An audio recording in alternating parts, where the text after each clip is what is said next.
ሰላምታችን በያላችሁበት ይድረሳችሁ የተወደዳችሁ ተመልካቾቻችን። የዕለቱ ዜና ቤተክርስቲያን ተጀምሯል። ያረካል አድማሱ አብሬያችሁ ቆያለሁ።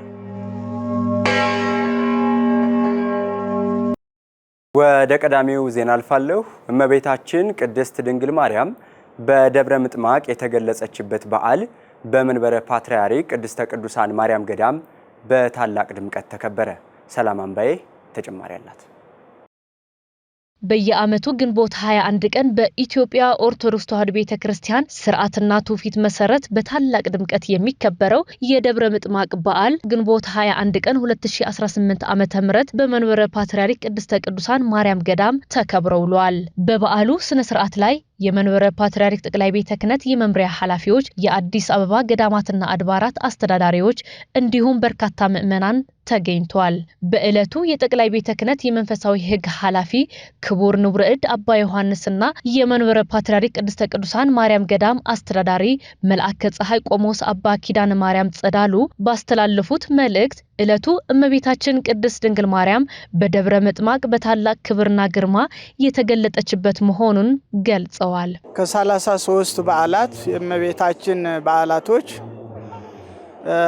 ከሚከበሩ አንዱ ነውና እንግዲህ ይህ በዓል የባለቤቱ የመድኃኔ ዓለም ኢየሱስ ክርስቶስ ቃሉም የተፈጸመበት ነው። ከእንደገና ደግሞ እመቤታችን ለ5 ቀናት ከ21 ጀምሮ እስከ 5 ቀን ድረስ በግልጽ ለሚያምኑም ለማያምኑም በዚያች በቤተ ክርስቲያን ጉልላት ላይ የወርቅ ዙፋን ተዘርግቶ በዚያ በወርቅ ዙፋን ላይ ተቀምጣ ምእመናን የተመኙትን የሚፈልጉትን ሁሉ እየለመኗት ከእንደገና ደግሞ ልብሶቻቸውን ወደ እሷ እየወረወሩ ልብሱም እየባረከች የሰጠችበት ዕለት ነው። እንግዲህ ትልቅ በዓል ነው። ለምን በዚህ ቦታ ገና ልጇ ኢየሱስ ክርስቶስ በሕፃንነቱ ጊዜ እዚህ ይታነጽ አብይ ምንበተ በዚህ ቦታ ትልቅ ገዳም ይመሰረታል፣ አንቺም በዚያ ቦታ ተገልጠሽ ለሕዝቡ በረከትን ሰጫለሽ ብሎ ነግረዋት ነበርና እንግዲህ የለመኑት የማይነሳ ነግረውት የማይረሳ እግዚአብሔር ትንቢቱም የተፈጸመበት በዚያ ቦታ ደግሞ ለበረከት ቤተክርስቲያን ተሰርቶ ከሩቁም ከቅርቡም ምእመናን እየተሰበሰቡ በረከት የሚያገኙበት ትልቅ በዓል ነው። ደብረ ምጥማቅ ያው ሁሉም እንደሚያውቀው እመቤታችን በክብር የተገለጸችበት ለክርስቲያኖች ልጅነታቸው እናትነቷን የገለጸችበት ያወቁበት እምነታቸውም የጸናበት ነው ማለት ይቻላልና በዚህ በዓል በግልጽ የነበሩ ምእመናን ተሰባስበው እመቤታችንን በእምነት በእናትነት ደስ በሚል ሁኔታ እንደተገለጸችላቸው እኛም ያን ትምህርት አድርገን በአንድነት በህብረት ሆነን ቤተክርስቲያንን ከበን እመቤታችንን ከበን ከሷ የሚገኘውን በረከት የምናገኝበት ታላቅ በዓል ነው ማለት ነው። ሊቃውንቱ አክለውም ምእመናን በዓሉን ሲያከብሩ በፍቅርና በንስሐ ሕይወት ተመልሰው ቅዱስ ሥጋውንና ክቡር ደሙን በመቀበል ሊሆን እንደሚገባ አሳስበዋል። ከበዓሉ የምንማረው እመቤታችን የተሰጠችው በዮሐንስ አማካይነት ለኛ ነው የተሰጠችው። በእናትነት ተሰጥታናለች። ውዳሴዋን ቅዳሴዋን እያደረስ ከእመቤታችን ድህነተ ነፍስን በረከተ ሥጋን የምናገኝበት ዕለት ነው። በዚህ ምክንያት ነው ምእመናን ከሩቁም ከቅሩም ተሰብስበው ስዕለታቸውን ይዘው ሃይማኖታቸውን ጠብቀው እግዚአብሔርን ለማምለክ እግዚአብሔርን ለማመስገን ቅዱስ ሥጋው ለመቀበል ከአባቶች በረከት ለመቀበል ጸበሉን ለመጠጣት የሚመጡት ለበረከት ስለሆነ ዕለቱ የበረከት ዕለት ነው። ዕለቱ የበረከት ቀን ነው። ደግሞ ወርሃ ዕርገት መሆኑ ደግሞ በይበልጥ አባቶቻችን ሐዋርያት እንደ ቤተ ክርስቲያን ሥርዓት በኢየሩሳሌም የተቀመጡበትና ተስፋ የሚጠባበቁበት ወር ነው። ወሩ ራሱ የበረከት ወር ነው። ብዙ ጸጋ፣ ብዙ በረከት፣ ብዙ ድህነት፣ ብዙ ሰላም የሚገኝበት ወር ስለሆነ ምእመናን ይህን ተስፋ አድርገው ነው የሚመጡት እና በዓሉ ይህንን ይመስላል። እንግዲህ በዓላት ብዙ አይነት በረከት አላቸው። በተለይ እንዲህ አይነቱ በዓል ወደ እግዚአብሔር የምንቀርብበት፣ ንስሐ የምንገባበት፣ ስጋውን እየበላን ደሙን እየጠጣን ቃሉን እየሰማን እየዘመርን እያመሰገን በእውነት በህብረት ወንድሞች በህብረት ቢኖሩ መልካም ነው እንደተባለው በአንድነቱን እንደዚህ ስንጸልይ፣ ስንማማር፣ ስንሰባሰብ አንድነታችን ስንገልጽ ራሱ ትልቅ በረከት ያለው ነውና ደስ የሚያሰኝ ነው። ቤተክርስቲያንን በዚህ አንድነት ስንገልጽ ያምርብናል። እንግዲህ በእንዲህ አይነቱ በዓል ሁልጊዜም ለጥሩ ነገር የሚያነሳሳን ለበጎ ነገር የምንሰሳበት አንዱ ከአንዱ የሚማርበት ታላቅ በዓል ነው ማለት ይቻላል። ከበዓሉ መማር ያለብን ከአባቶቻችን ከአያቶቻችን ጀምረን የረከብነውን በዓል በሚገባ ማክበር ነው። በምንም አይነት መንገድ ወላዲት አምላክን እመብርሃንን በልጇ ፍቃድ ማክበር ነው። ማክበር ሲባል ደግሞ በተግባር መግለጽ ነው። በተግባር መግለጽ ማለት ደግሞ ሁሉን መሆን ነው። ስለዚህ እንዲህ እያደረግን እመብርሃንን ሁሉም የኦርቶዶክስ ቤተክርስቲያን እያከበር ነው። ለእመብርሃን ለወላዲት አምላክ ለርሪቷ እናት እንኳን አደረሳችሁ። አገራችንንም ኢትዮጵያን ሰላም ፍቅር ያድርግልን። እንደገና ደግሞ ይሄው አሁን ቤቷን እሷ ራሷ ነች የምትሰራው። ቤቷን አብረን እንድንሰራ አብረን እንድትፈቅድልን ነው። ይህንን ነው የማስተላልፈው መልእክት። በተያያዘ ዜና በአሁኑ ወቅት በእድሳት ላይ የሚገኘውን ታሪካዊውን የመንበረ ፓትርያርክ ቅድስተ ቅዱሳን ማርያም ገዳም ለማጠናቀቅ ምዕመናን የበኩላቸውን የገንዘብና የጉልበት አስተዋጽኦ እንዲያደርጉ ጥሪ ቀርበዋል። በመጨረሻ የማስተላልፈው አሁን ያለነው በመንበረ ፓትርያርክ ቅድስተ ቅዱሳን ማርያም ገዳም ነው። እንግዲህ ከተሰባሰብን አይቀር መሰባሰባችን ለስራ ነው፣ ለምስጋና ነው። ከዚህ አንዱ በጎ ስራ ነው። በጎ ስራ ስንል ደግሞ እንደምታዩት እቺ ታሪካዊት ጥንታዊ ቤተክርስቲያናችን ብዙ ነገር መደረግ እንዳለበት ግቢው ያሳያል። አስፋልቶ፣ ቤተ መቅደሱ እድሳቱ፣ ዙሪያው መጠለያ መስራቱ፣ ብዙ ነገሮች ፕሮግራሞች እየተከናወኑ ነው ያሉና ኮሚቴ ተቋቁሞ ነው ዛሬ እመቤታችን በመጠለያ ነው ያለችው። በዚያ ነው ቅዳሴ ቀደስ ነው። አሁንም በዚያ ነው በዓል እያከበርን ያለ ነው። ቶሎ ባጭር ጊዜ ታድሶ ወደ ቦታው እንድትመለስ ነው ፕሮግራም ተይዞ እንቅስቃሴ እያደረግን ያለ ነው። በዚህ እመቤታችን የሁላችን እናት ናት። በተለይ በአካባቢው ይኸው በመልሶ ማልባት ህዝቡ ራቅ ያለ ቦታ ስለሆነ ያለው በሩቁም በቅርቡም በአገር ውስጥም በውጭ ሀገርም ያለ ማንኛውም የቤተ ክርስቲያን ልጅ ሁሉ የእመቤታችን ልጅ በተለያየ መንገድ ድጋፍ እንዲያደርግልን ነው። ቤተ መቅደሱ እየታደሰ ነው። ቤተልሔሙም እየተሰራ ፕሮግራሙ ተዘጋጅቶ ነው ያለው። አዳራሹም ሁሉ ብዙ ነገር ነው። አስፋልቱም እና በዚህ ጉዳይ ላይ ሁሉም ተሳትፎ እንዲያደርግ ነው መልእክቴን የማስተላልፈው። እንግዲህ አሁን ቤተ ክርስቲያኑን በእድሳትን አይዶ ያለው ቤተ ክርስቲያን ሌላ በጀት የላትም። በተቻለ መጠን ገብተው እንዲቆርቡበት፣ ልጆቻቸውም በዚያ እንዲያቆርቡበት፣ እነሱን ገብተው እንዲጸልዩበት። እንግዲህ የእምነታችን መሰረት 3 ነገሮች ናቸው፣ ጾም፣ ጸሎት፣ ምጽዋት። ስለዚህ ያለ ጾም ያለ ጸሎት ያለ ምጽዋት ስለማይሆን ምጽዋቱን በመስጠት ንስሐ ያልገቡት ንስሐ እንዲገቡ፣ የራቁት እንዲቀርቡ፣ የቸገራቸው ነገር እንደሚያገኙ አምነው በእምነታቸው በሃይማኖታቸው እንዲጸኑ ነው መልእክት የማስተላልፈው። በቤተ ክርስቲያን ውስጥ የልማት ስራዎችን አሁን ጀምረናል። ቤተ ክርስቲያኗ እያፈሰሰች ነው። ጣራው እያፈሰሰ ስለሆነ ያንን ጣራ እንደገና በማደስ ለመስራት ነው። ከዚህ በተረፈ ደግሞ በዚህ በኮሪደር አማካኝነት ከዛ የፈረሰ አለ። ያንን የፈረሰውን ደግሞ መጠለያ እንደገና አሳምረን ለመስራት እየተዘጋጀን ነው። ሌላም ጭምር የጎደለውን ለማሟላት እስከ መጨረሻው እየተዘጋጀን ነው ያለ ነው። ስለዚህ ህዝቡ ክርስቲያኑ ይህንን ሁሉ አብሮ ከኛ ጋራ እንዲሰራ ወላዲት አምላክ እመብርሃን ትፍቀድለት። ይህንን ነው ማለት የምፈልገው። በሸገር ሀገረ ስብከት የለገጣፎ ለገዳዲ የወጪ አንቀጸ ብርሃን ቅድስት ማርያም ቤተክርስቲያን በብፁዕ አቡነ ሳዊሮስ የመንበረ ፓትርያርክ ጠቅላይ ቤተ ክህነት ዋና ስራ አስኪያጅ የደቡብ ምዕራብ ሸዋና የሸገር ከተማ አህጉረ ስብከት ሊቀ ጳጳስ ቡራኬ ተመረቀ።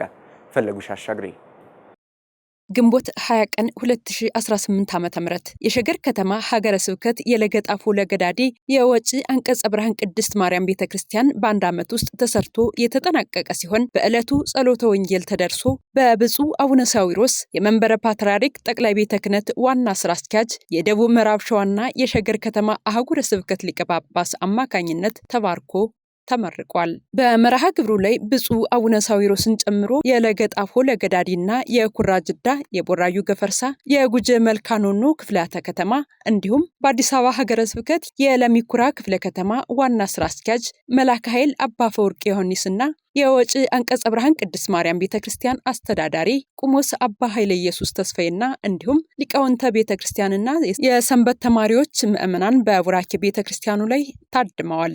ብፁዕ አቡነ ሳዊሮስ ህንጻ ቤተክርስቲያኑን ባርከው ታቦተ ሕጉ ለ10 ዓመት በመቃኞ ከቆየበት ወደ አዲሱ ህንጻ ቤተክርስቲያን እንዲገባ አድርገዋል። ብፁዕነታቸው የቤተክርስቲያኑን መመረቅ አስመልክተው ባደረጉት ንግግር ህዝበ ክርስቲያኑን እንኳን ለዚህ ቀን አደረሳችሁ በማለት በአጭር ጊዜ ሰርተው ማጠናቀቅ በመቻላቸው ህዝበ ክርስቲያኑን አመስግነዋል። ጥሩ ቤተክርስቲያን፣ ያማረ ቤተክርስቲያን ሰርታችኋል። በጣም ልዩ የሆነ ቤተክርስቲያን ነው የሰራችሁት። እንግዲህ ከቤተክርስቲያን ከመስራት ይልቅ የበለጠ የሚያስደስት ደስ የሚያሰኝ ነገር የለም። ቤተክርስቲያን መስራት ለህዝብ አገልግሎት የሚሰጥ እናንተ የምትገለገሉበት በህይወትም በሞትም የምትገለገሉበት ስትኖሩም የምትገለገሉበት ስትጠሩም የምትገለገሉበት ዘላለማዊ ቤታቸውን ነው የሰራችሁት። እግዚአብሔርን የሚመሰገንበት ቤት ነው። ስለዚህ በጣም እድለኞች ናቸው። ይሄን እድል ስላገኛቸው አሁንም እንኳን ደስ አላችሁ። እና ፈቃድ ያስፈልጋል፣ እድል ያስፈልጋል። ቤተክርስቲያንን ለመስራት ያለ እግዚአብሔር ፈቃድ የሚሆን ነገር ስለሌለ በእግዚአብሔር ፈቃድ ነው ሁሉ ነገር የሚሆነው። እግዚአብሔር ፈቅዶላችሁ ይሄን ያማረ በጣም ልዩ የሆነ በአጭር ጊዜ ውስጥ በቅንነት ስላሰባችሁ ስለጀመራችሁ እግዚአብሔር ረድቷችሁ በአጭር ቀን በአመት ውስጥ ሰርታችሁ ጨርሳችኋል። ለትውልድ የሚተላለፍ ስራ ነው የሰራችሁትና ስለዚህ በርቱ፣ ጠንክሩ። በጣም እጅግ አመሰግናችኋለሁ። በጣም አክለውም ብፁዕ አቡነ ሳዊሮስ ካህናት አባቶች በቀጣይ የቤት ስራችሁ የሚሆነው ለምእመናን ወንጌልን የማስተማር ስራ በተጠናከረ መልኩ ሊቀጥል እንደሚገባ አባታዊ መልእክት አስተላልፈዋል። ከዚህ በመቀጠል ያው ደግሞ ዋናው ትልቁ የክርስቶስን ህንጻ መስራት ነው። ወጣቱን ምእመናን ክርስቲያኖችን ሰብስቦ በወንጌል ማነጽ ያስፈልጋል። የመጀመሪያው ክርስቶስ ህንጻ ነው። ክርስቶስ ህንጻ እኛ ነን፣ ሁላችንም ነንና በሁላችን ላይ ደግሞ መስራት ወጣቱን ሁሉንም ምእመናን ኦርቶዶክሳውያን የሆኑትን በሙሉ ሰብስባችሁ የእግዚአብሔርን ቃል ማስተማር ያስፈልጋል። ወጣቱን በወጣትነት በሰንበት ትምህርት ቤት ልጆቻችሁን ልካችሁ በደንብ እንዲሰለጥኑ በደንብ ማስታጠቅ ያስፈልጋል። እምነታቸውን ሃይማኖታቸውን በደንብ እንዲያውቁ እንዳይሸነፉ እንዳይሰናከሉ እዚሁ አምጥተን ማስተማር በዚህ ላይ ነው በጣም ከሁሉም በላይ በዚህ ላይ መበርታት ያስፈልጋል። ህንጻውን ሰርታቸዋል። አሁን ደግሞ የክርስቶስን ህንጻ በተጠናከረ መልኩ መስራት ያስፈልጋል። ስብከተ ወንጌል ማስፋፋት፣ ወጣት ልጆቻችን ሰንበት ተማሪዎችን በደንብ ማጠናከር፣ በደንብ እንዲሰፉ የማድረግ ስራ ደግሞ ይጠበቅባቸዋል። ከህንጻ ሰሪ ኮሚቴዎች መካከል አቶ አለማየሁ ታፈሰ ህንጻ ቤተክርስቲያኑ ሲሰራ የነበረውን ሂደት በተመለከተና በቀጣይም ለመስራት የታቀዱትን ስራዎች ሪፖርት አቅርበዋል። መመናንና በጎ አድራጎቶችን በማሳተፍ የግንባታ ቁሳቁስና ገንዘብ ማሰባሰብ ተችሏል። በስልክና በአካል የገንዘብ እና የግንባታ ቁሳቁሶች ማሰባሰብ ተችሏል። ከመጋቢት 21 2017 እስከ ግንቦት 20 2018 ድረስ አጠቃላይ ገቢ ይሄን ግንባታ ጨርሰን እዚህ ደረጃ ለማድረስ የፈጀው 8,524,517 20 ሳንቲም በእግዚአብሔር አጋዥነት በቀጣይ የቤተ ልሔም ግንባታ የህንጻ ቤተክርስቲያኑ ዙሪያ ቴራዞን እና የገቢ ማስዋብ ስራ የበረንዳ ስራ እና መቀመጫውንም በጨምሮ ማለት ነው የተሻለ ውጤት ለማስመዝገብ ከደብሩ ሰበካ ጉባኤና ከህንጻ አሰሪ ኮሚቴ ጋር አብራችሁ እንድትሆኑ እንጠይቃለን። በእውቀታቸው በጉልበታቸውና በሐሳብ አስተዋጽኦ ላበረከቱ ህዝበ ክርስቲያንም የሽልማትና የምስጋና መርሃ ግብር ተከናውኗል። በመጨረሻም መርሃ ግብሩ በብፁዕነታቸው ቃለ ምዕዳንና ቡራኬ ተጠናቋል። በአዲስ አበባ ሀገረ ስብከት የቦሌ ምዕራፈ ሰማዕታት ወደብረ ብስራት ቅዱስ ገብርኤልና ቅድስት አርሴማ ቤተክርስቲያን የተከናወነው የወንዝ ማስቀየስ ስራ ተጠናቆ በብፁዓን አበው ሊቃነ ጳጳሳት ቡራኬ ተመረቀ። ሰናይት ባንተ ዝርዝር አላት።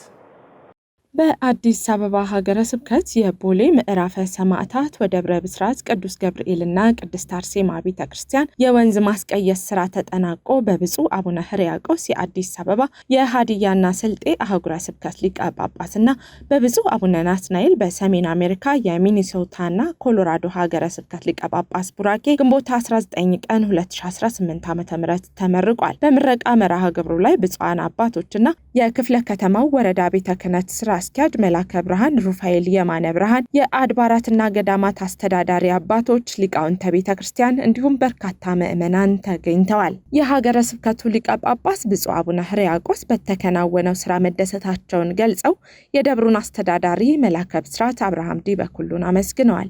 ሁሉንም ከጅማሬ እስካሁን ድረስ ያለውን ስለምታውቁ ክቡር አስተዳዳሪው ወደ ላይ ከክፍለ ከተማው ከፍ ብሎም ከሀገረ ስብከቱ ወደ ታች ደግሞ ከማህበረ ካህናቱ ከሰንበት ትምህርት ቤት ልጆች ጋር ከማህበረ ምዕመናን ጋር በአንድነት በጥምረት በአገልግሎት ሆነው ሰፊ የሆነ አስተዳደራዊና ልማታዊ ስራ በመስራታቸው እጅግ እናመሰግናለን። እግዚአብሔር ይጠብቅልን። ብፁዕ አቡነ ናትናኤል በሰሜን አሜሪካ የሚኒሶታና ኮሎራዶ ሀገረ ስብከት ሊቀ ጳጳስ በበኩላቸው የቦታውን የቀደመ ገጽታ በማስታወስ አሁን ለተከናወነው ስራ ያላቸውን አድናቆት ገልጸዋል።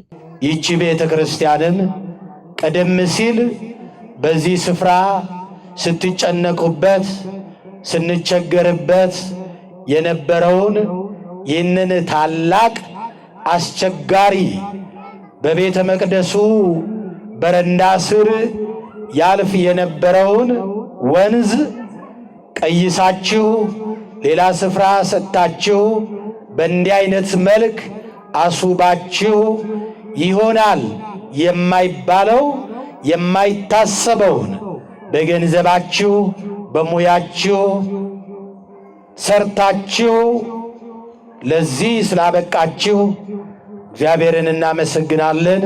እንኳን ደስ አላችሁ። ከመንግስት የስራ ኃላፊዎች የክፍለ ከተማው ስራ አስፈጻሚ አቶ አደፍርስ ሆራ የተገኙ ሲሆን ቅድስት ቤተ ክርስቲያን እያከናወነች ያለውን ስራ አድንቀው በቀጣይ በጋራ እንደሚሰሩ ቃል ገብተዋል። የወንዝ ዳርቻን የማልማት ከላይ ጀምሮ እየተሰራ ነው ያለው።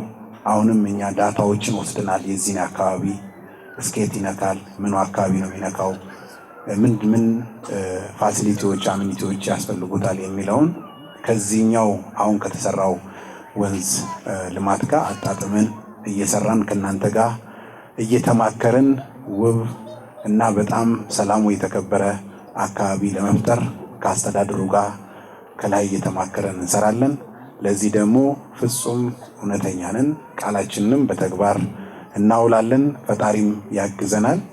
በርቱ፣ ጠንክሩልን እንላለን። በጣም አመሰግናለሁ። በአውደ ምህረቱ ደብሩ በ2012 ዓ.ም በመስዋዕትነት ጭምር ከተመሰረተ ጊዜ ጀምሮ የተከናወኑ ተግባራት በሪፖርት የቀረቡ ሲሆን የወንዝ ማስቀየስ ስራው ሂደትና ወጪም በሪፖርቱ ተካቷል።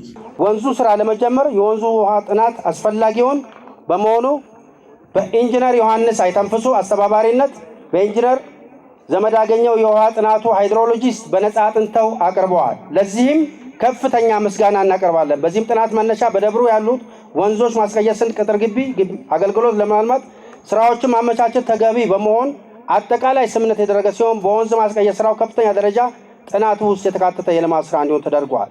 ይህ የወንዝ ስራም በአጠቃላይ ርዝመቱ 284 ሜትር የሚሸፍን ሲሆን በቀረበው ጥናት ደግሞ ወደ 65 ሚሊዮን እንደሚፈጅ ዋጋ ጥናት በወቅቱ ቀርቦበታል። ክረምት ሳይገባ ስራውን በማጠቃቀቅ ተገቢ የሆነ የዕዳ ለኮንትራክተር ያልተከፈለ 4 ሚሊዮን 258331 ብር ያለበት ሲሆን ይህን አጠቃላይ ሲደመር የወንዙ ስራ 41 ሚሊዮን 214912 ብር ፈጅቶብናል።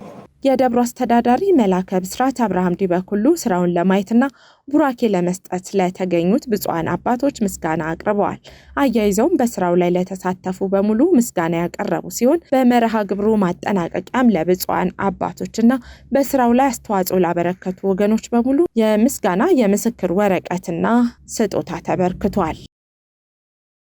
የተወደዳችሁ ተመልካቾቻችን ለዕለቱ ያሰናዳነው ዜና ቤተክርስቲያን የተከታተላችሁትን ይመስላል። ሌሎች መርሃ ግብሮች ወደ እናንተ መድረሳቸውን ይቀጥላሉ። ከመርሃ ግብሮቻችን ጋር ጥሩ ጊዜ ያሳልፉ።